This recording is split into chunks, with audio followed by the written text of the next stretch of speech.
First thing I have to do is introduce you to the person whose capstone it is tonight. She's a candidate for her master's degree. Will be one of the first people to get the master's degree walking this June at the ceremony, graduation ceremony. And her name is Elizabeth Hoskinson. Here she is.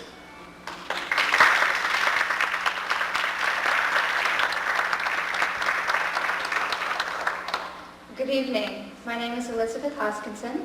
Thank you for coming to our show. We're very happy to have you here. And welcome to Flow the River of My Soul. I hope you'll enjoy the show. Thank you.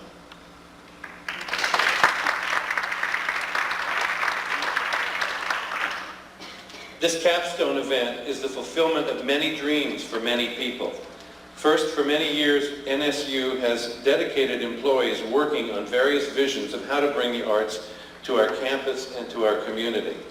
This evening's production is one way in which Nova Southeastern University is fulfilling its dream to generate innovative academic programs in the arts.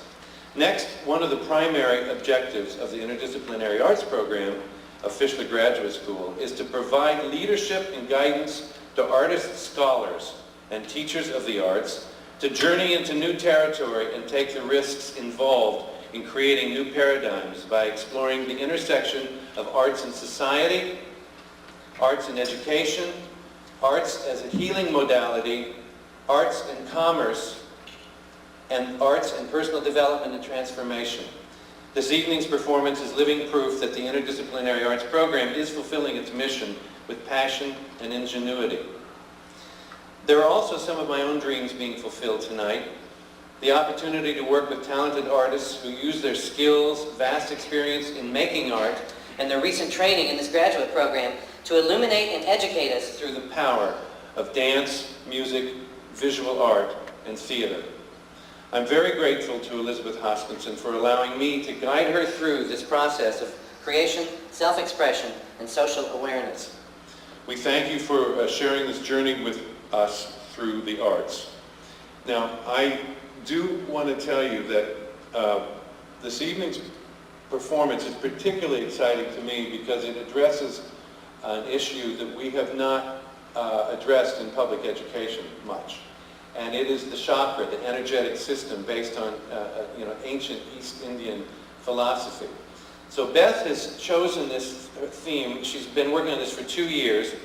She calls it a journey of mystical expressionism, and I just love that term. She found it somewhere and latched onto it and is applying it to this evening's performance. It is truly interdisciplinary in that Beth has used dance, she's used music, she's used incredible visual design, and she's used this amazing sense of theater. As far as the chakras, I urge you to read your program. There's going to be 2 short intermissions, just little short 10-minute intermissions while they change their costumes and change this elaborate makeup. And so I want you to use that time, if you can, to make this, I'm a teacher, so I have to say this, to make it into a learning experience. How many of you have ever heard of the chakra system? Just raise your hand so I know what, okay. Okay, that's great. So You're a little bit ahead, you know what we're talking about. I think if as you let the music and the visuals and what verbal kind of poetry we put with this evening's performance, if you let it kind of wash over you and you allow yourself to leave your kind of mental, logical plane and just feel what's going on, I think you will enjoy the program more than if you try to actually make sense out of it. So it's the kind of thing, it's one of the most exciting kinds of theater for me, and I'm so glad to bring this to South Florida because it's avant-garde, it's cutting edge, and it's challenging for audiences that are kind of used to Neil Simon comedies and things like that, or sitcoms. So anyway, sit back, relax, and I want to introduce you to our last guest. He is a shaman. He's here with his family. He lives in the rainforest of Ecuador. And part of what we're doing now, he's a shaman with a great understanding of the energetic system. I mean, he actually lives in the rainforest most of the year and brings his family here to try to advocate for the rainforest. And he has a wonderful table set up out front with art and with music from their country. So I would like to introduce to you Juan Quim Arcos. shaman from Ecuador.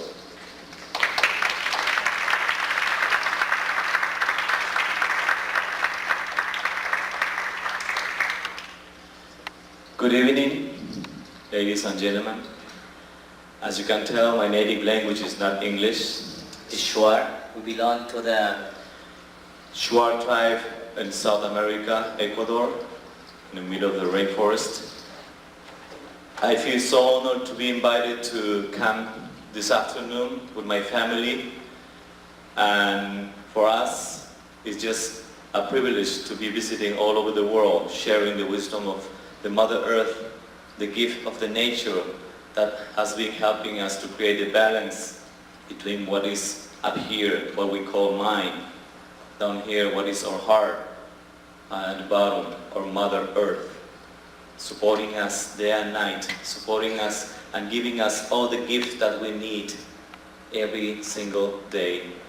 Thank you very much for all of you to come here. I want to congratulate to my friend Beth and also David, who make this possible for us to come up here and be in front of you, talking to you and sharing this love that we have received from our nature, the rainforest that is still safe back there for our future generations. I want to invite you real quick to repeat with me. I'm gonna do a quick kamine. Kamine means when we blow. This could be air, this could be water, this could be just a simple hello, that from our heart. When we kamine, we could kamine in different ways using one of the main elements, the fire and water. We're gonna do this kamine right in here, but when you see the kamine coming out through this flame of fire, I would like you to repeat with me together, Arutam. You want to say with me? Arutam. I see about 25 people, but I just heard 2 of them. Okay? Let's call from inside. Let's feel that we are alive. Arutam is the power of the forest, the god of the forest. We are saying, come here, enjoy us. What we're gonna say? Arutam. One more time. Okay, so be ready. When the flame and this kamine comes, you will say? Okay, let's do it from here, feeling that we are alive. And thank you very much, David. Thank you to all of you for your patience. I hope I spoke clear enough, and I'm still learning your language actually, not mine. Thank you.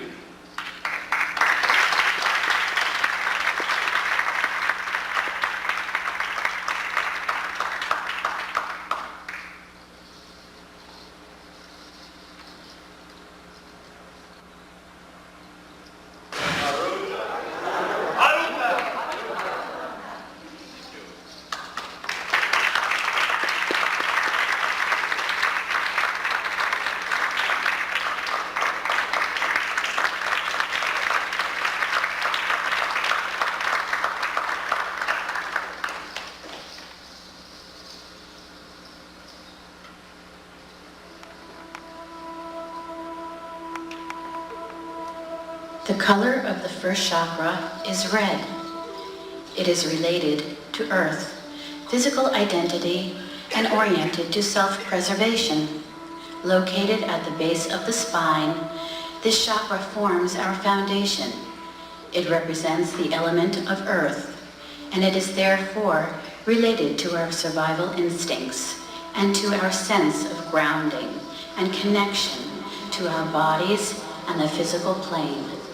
Ideally, this chakra brings us health, prosperity, security, and dynamic presence. She knew that she was a part of something infinite and vast and all-encompassing before she emerged vulnerable, mortal, and coddled into the world. She could feel the power of her tribe as something almost tangible in the air around her, drifting. Hands reached down to embrace her, and she felt the wind breath of voices on her face. Her family was present from the beginning, teaching her their values and their truths of her new world. She believed them and was crafted and guided by them. She absorbed them, drank them in, and they gave her strength. Her roots wound their way into the red earth of her world, and she felt herself woven and safe and vital. Within herself, another force became a voice, a guiding essence of the spirit, a whisper and a shout that was leading her to explore the wind-blown, flotsam-strewn beaches of belief. It led her to scour imagination and existence for new meaning in the places where she had looked so many times before, and to look in the places where she had not dared to before, or where she had previously never seen anything of worth. It teased and cajoled, joked and commanded her to look into the depths of rivers from the tops of hills, to see past the horizons of the valley of her life. It was a fresh wind blowing the dust from her eyes, allowing her to see truth in the world. She was able to pilot herself through problems with understanding, tolerance and self-belief. She left the place of her birth many times to discover what secrets the world would reveal to her. Traveling left her lonely. She would miss her old friends and her family. The strength they gave her was a tonic which she treasured. To drink it gave her the strength of her homeland, her place of birth. Her parents and our home were always with her and stowed within her being so as never to be forgotten or lost. She would hold them, and they gave her vigor and a smile.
color of the second chakra is orange. The second chakra, located in the abdomen, lower back and sexual organs, is related to the element water and to emotions and sexuality. It connects us to others through feeling, desire, sensation and movement. Ideally, this chakra brings us fluidity and grace, depth of feeling, sexual fulfillment, and the ability to accept change. Unfolding, unraveling, with uncertainty and fear, brimming with fresh love and loathing. Each day bristled with the energies of existence. An open mind and a warm heart gave way, the courage and the faith to navigate the often shadowed alleyways of life. The snakes of doubt and pain, money, sex, and power would slither around the base of her self-belief, coiling themselves out of her reach. Forked tongues flicker tasting the frequently fragile veneer of control. Sometimes she saw them mirrored in her hair, as if she looked for too long her beauty would fade, her ambition would falter, the well within would dry out, and she would stumble sightlessly, eyes to the ground. But with help from her people and faith in her own instincts, she managed to seize the venomous heads of those seditious serpents and tear their destructive energy from her being. To reverse the negative attributes of those leeches of success, to harness the power of her sexuality, to use the money that she earned wisely for pleasure and fulfillment, careful not to tip the scale of indulgence too far. People entered her life full of intention that she was not always aware of. They came crammed with forces in conflict. Some spoke truths and came with friendship to offer her guidance and advice. Others uttered seductive deceit, disguised as wisdom, hearts full of bruised anger. Some loved her, some betrayed her, callousing her heart flesh. Others came to heal and be healed, replenishing the well that rested in her soul and restoring her balance. Many times, she would look to home for the good judgment of her people and family. She accepted that people came to show her something valuable, and that pain was sometimes a necessary levy, the price for illuminating places of veiled misunderstanding, lives of wickerwork wonder, intertwined, knotted, and untied, coupled, then disentangled, embraced or dispensed with, pulsing to the thrill of her own bright choices. The school of worldly interaction, of cause and effect, of choice, exciting and dangerous as it was treacherous and fun. It made her feel alive, effervescent.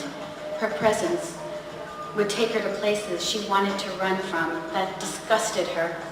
They would escort her to sensations of lust and wonderment, her body tender with desire and joy. She would curse in frustration and fear in times of misery and despair, but laugh and be comforted in times of good fortune and creative plenty. She used her choices with vision to seek out the truths of the world and herself as sails to catch and channel the winds of self-discovery.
Pianista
chakra is known as the power chakra, located in the solar plexus.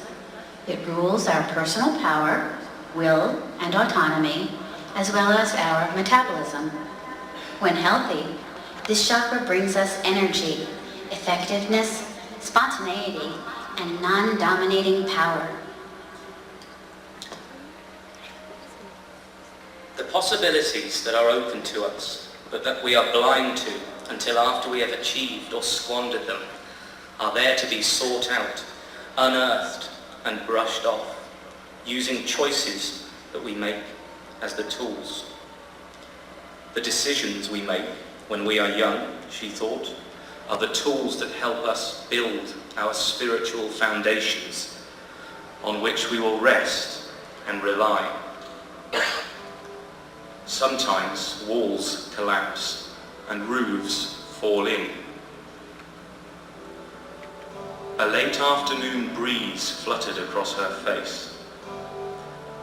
A caterpillar shifted, peristaltic, down the warm, whitewashed wall. The smell of the late spring, rain-soaked earth triggered an early memory, and she was sent back to stand brazenly, belligerently sour-eyed in front of her resolute mother. I can understand why you don't like him. He's not exactly your type, is he? She said, glancing over at her father, who sat on the sofa reading a paper, feeling guilty immediately. I don't like him because he's not good enough for you. You are better than he is. They were discussing her new boyfriend at the time. He was a sweet boy, endowed of a quiet spiritual strength, softly spoken, with a quick wit, and the means to bring her out of herself, to cut ties and bonds. He could show her things about herself that she had never recognized, and he wasn't afraid of her or her parents. He wore the wrong clothes, her father had told her detachedly, his nose still buried in the newspaper, pushing his glasses up. He was a daydreamer. He wouldn't amount to anything. I forbid you to see him again. She had disobeyed her father that night. She had sneaked out of her room window and had run to meet with him in the woods that bordered the rear of their property.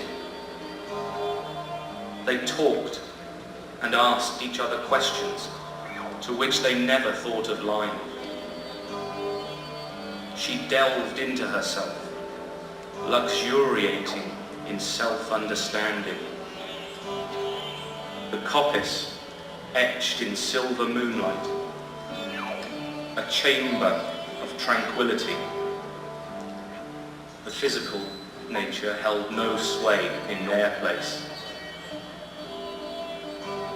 Her friend had moved away not long after that, but he had left her some of his clothes, which she wore, much to the chagrin of her friends and father.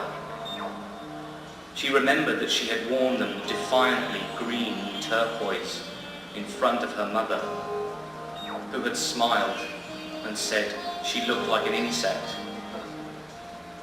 Those clothes, an unfashionable relic of a spiritual unearthing that she cherished, and they still smelled of the boy she had once known, who she had been instinctively drawn to, and who had imbued the strength to stand by her convictions. Smiling in the waning evening light, the green and turquoise shimmering, she quietly watched a butterfly quiver in the warm air.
The color of chakra 4 is green. This chakra is called the heart chakra and is the middle chakra in a system of 7. It is related to love and is the integrator of opposites in the psyche: mind and body, male and female, persona and shadow, ego and unity.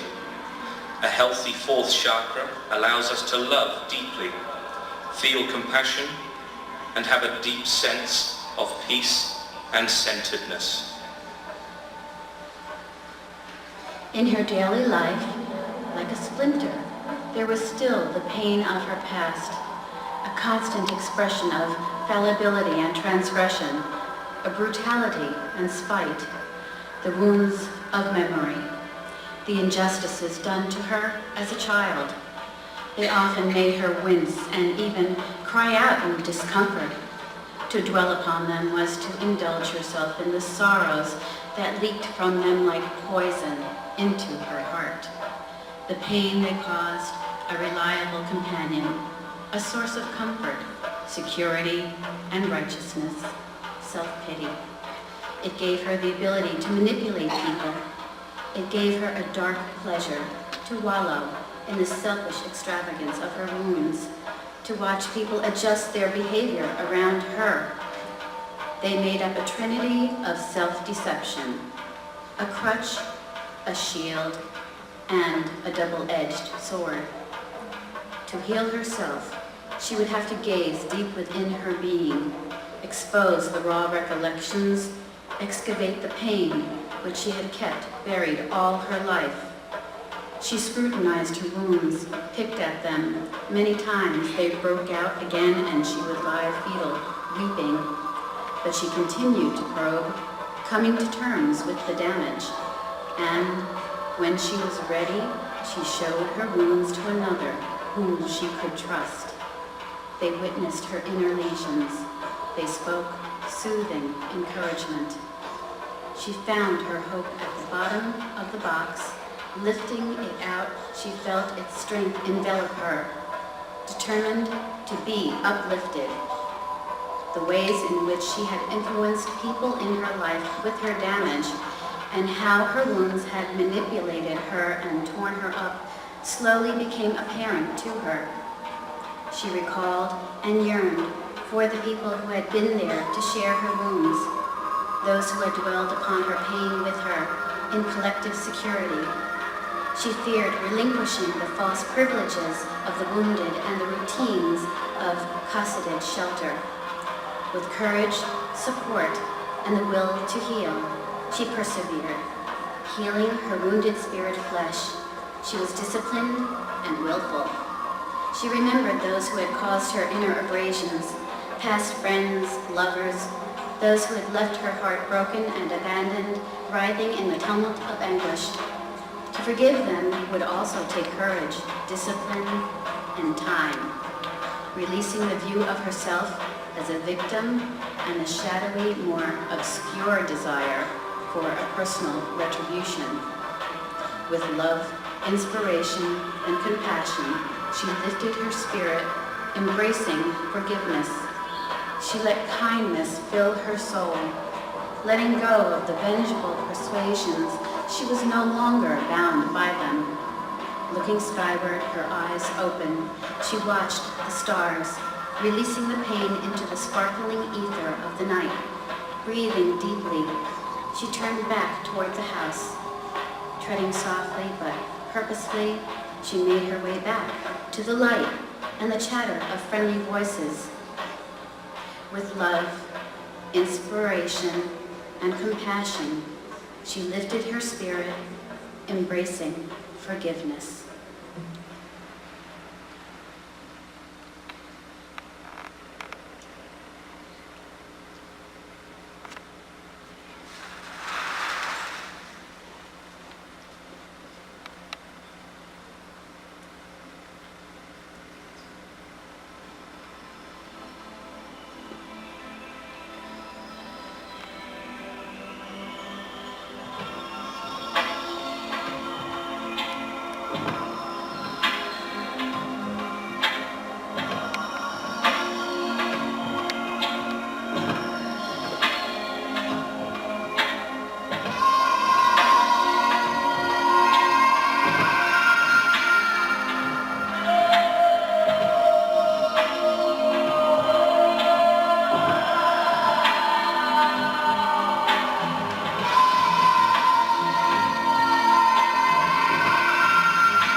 color of the fifth chakra is light blue. This is the chakra located in the throat and is thus related to communication and creativity. Here, we experience the world symbolically through vibration, such as the vibration of sound representing language. Feeling her throat, she stood and walked across the veranda, watching the early evening light fading, silhouetting the poplar trees and the telegraph poles next to the road. Her work had told her that she wouldn't be required for her position anymore. A younger, cheaper, more efficient model was available to replace her. She sighed. She was obsolete, something to be discarded. A cool breeze came wandering in from across the flats on the other side of the house. Pulling her cardigan tighter around her shoulders, she made her way round to sit on the swing seat. Fear gripped her, shook her to the very core of her being. She had always felt that she had some control of the decisions that affected her life, that she was somehow in charge. She watched the last of the summer swallows rolling and diving over the exposed, water-dappled sand flats, empty but for the humming of insects. Why was she here? What trail of misdeeds had led her fruitlessly to this impasse of frustration and rejection? She would not let fear be the ball of cord to shepherd her through the labyrinth of choices. Confusion flourished, welling up like an insanity. A flock of seabirds wheeled in the glowering sky. Her knitted brows griddled her forehead. Her temples beat. A creased hand raised to massage an answer from within. Teeth clenched on unrequited queries. Why? What can I do now? Many times had she been here, alone, facing the same thoughts, struggling with the same questions. Eye whites flecked with yellow, crow's feet clawing at the corners, moved up to take in the soft sky wisps of cirrus, the contrail of a jetliner, leading her gaze back down to the widening, smouldering orange blaze of the setting sun. Iridescent, split open and pouring the resplendent Essence oil of life and being across the water into her heart. She became aware of her own power. She felt the strength of her own decisions. Truth would never be something she would have to make an effort to uncover within herself again. She could depend on it. She felt saturated by its glory. Arms wide open and laughing. Feeling a warmth come into her, she let her arms fall to her sides, liquefying the trauma in her bones, watching the magnificent orb of light, life, power sink into the world. She closed her eyes and prayed, and the path lay open before her.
The color of the 6th chakra is indigo.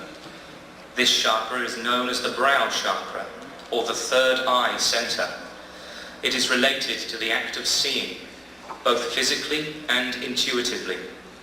As such, it opens up our psychic faculties and our understanding of archetypal levels.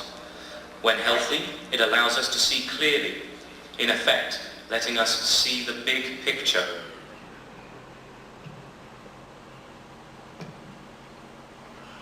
Life was quiet now for her. She liked to spend time in her garden. She would often put her hands in the soil and spread her fingers so that she could feel the minutiae of life squirm around her fingers, accepting with a quiet peace that her bodily vessel would return to the earth once more. She had grown old and had received many of life's lessons. She could let the river take her, float with it, and remain buoyed by faith and humility. Change remained something that she would contemplate with unease. She would often cling to the shore, the overhanging branch of routine, the rocks of habitual behavior, desperate not to be carried away by the threatening white water of transformation. She knew it would be futile. Life would always heave her onward. She would always have to relent to the tide of the spirit. She was very much aware of the physical world around her. Comfort, stability, money, sex, luxuries of the corporeal. But sometimes, looking deep within herself, she had glimpsed a world of the spirit, an inner world of divine truth and light. These inspired insights she would often dismiss as the follies of an overfilled wine glass or the fancies of a romantic disposition. But slowly, she began to accept these glimpses of this spirit world of consciousness. They tugged at her curiosity. They became a pressing insistence of the truth, the ability to immerse herself into the experience of change from a perspective away from the physical, to rise above and away from the confines of the material and see her choices of change radiate and ripple their effects outward and into existence. She dropped a pebble into a rock pool. Her aged frame was an incarceration she would often resent. Arthritis gnarled her joints, cloying her movement. She made her decision then. She would not be confined by the illusory constraints of the physical body.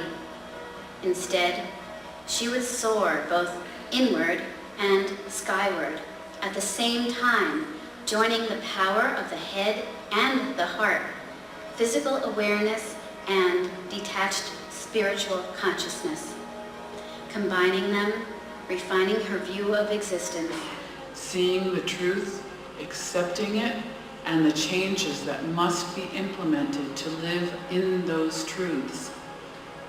Seeing the universe in terms of truth, detached from the forces of emotional attachment, watching life threads weave in an order preordained.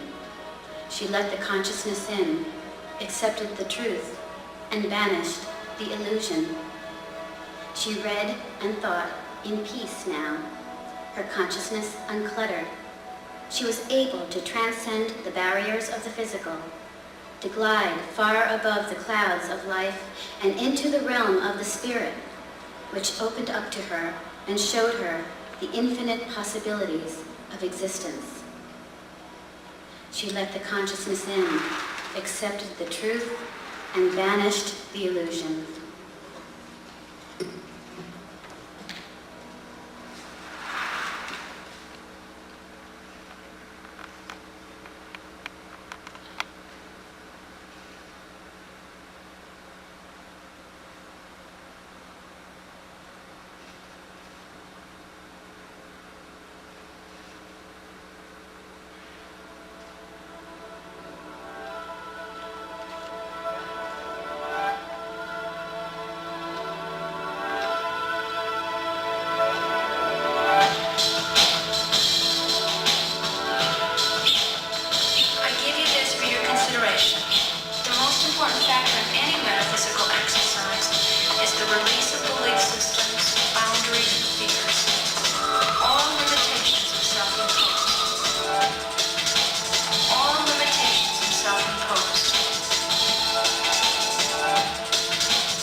The color of chakra 7 is violet and pearl gold. This is the crown chakra that relates to consciousness as pure awareness. It is our connection to the greater world beyond, to a timeless, spaceless place of all knowing. When developed, this chakra brings us knowledge, wisdom, understanding, spiritual connection, and bliss. It was dark inside the room, apart from a shaft of golden light that cascaded perpendicular across the white bed sheets. Dust motes drifted imperceptibly, on fire in the sunshine. She lay, quietly breathing, eyes closed, lost in meditation. Her essence was elsewhere, and her eyes were open, bright and perceptive. It was time. She had already gathered her family to her, the children kneeling, apprehensive and upset, around her bed, and the adults standing behind, silent. She had told them that her time in this world was soon to end. She told them that she was going to travel to places so magnificent that words could not describe them. She had then spoken to the young ones. She was holding the youngest granddaughter's hand. A journey of great wonder awaits me. Are you going to die? Asked the eldest of her grandsons. That's what people call it, yes. But I like to think of it as an escape to freedom. You can think of it as a door to a place of wonder. I will understand a lot more. Are you scared? Asked the youngest of her grandchildren, still clutching her hand. No, I'm not scared at all. I've seen what it's like there. It's beautiful. They asked her more questions with the honest curiosity of the innocent. The adults had listened as if it were their questions that were being answered. She had welcomed the divine into her spirit and had faith in its guidance. She had made her peace with this world, had healed rifts, and said her goodbyes. Her soul was fulfilled, healed. She looked around her room, the dust motes hanging still in the shaft of light. Following the shaft of light up to its point of entry into the darkened room, her eyes were closed now, but the light was still with her, and she was dancing into its golden morning, infused with a supreme love and faith. She let go the ties of earth. Up. She was soaring high over the transcendent plains of Elysium, far above the golden mountains, valleys of rapturous delight. Watching her, embracing her, charging her with celestial force was the divine, the Tao, the everlasting rhythm of existence. Like a transfusion of euphoria, she was complete.